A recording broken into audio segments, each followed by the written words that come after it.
વિધાનસભાના પટાંગણમાં આપણે અટલ સ્મૃતિ વન એક નાનો ગાર્ડન બનાવ્યો છે।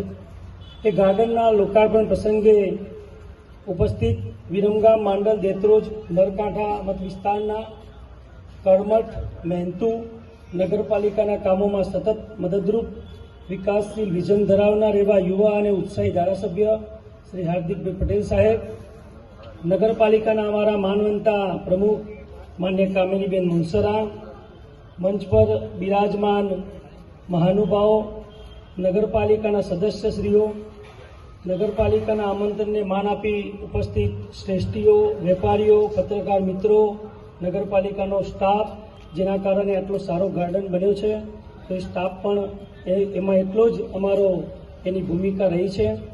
તો આજે આપણે જોઈ રહ્યા છીએ કે નડવું પડે, કોઈએ ગેરકાયદેસર કંઈ કામ કર્યું હોય તો તોડવું પણ પડે।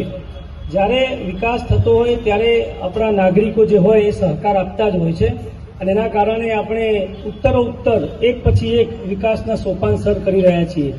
આજે અમને આનંદ અને ખુશી છે કે વેસ્ટમાંથી બેસ્ટ કહેવાય એ રીતે આપણે આ ગાર્ડન બનાવ્યું છે। આપણી જાણકારી માટે કે આ ગાર્ડનમાં 100% લોકભાગીદારીથી બધું જ કામ થયું છે।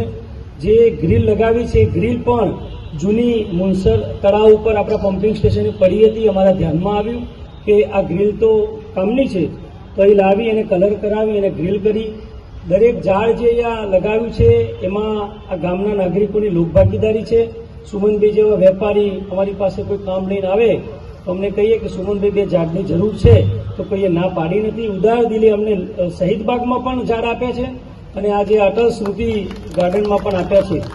અમે માત્ર વિરમગામમાં નહીં પણ ભોજવા, હસલપુર તમામ વિસ્તારોમાં જે નગરપાલિકાનો હદ વિસ્તાર છે તે આવા નાના નાના ગાર્ડન બનાવી અને નાગરિકો માટે એનો સુખાકારી માટે ઉપયોગ થાય એવા પ્રયત્નો કરવા માંગીએ છીએ।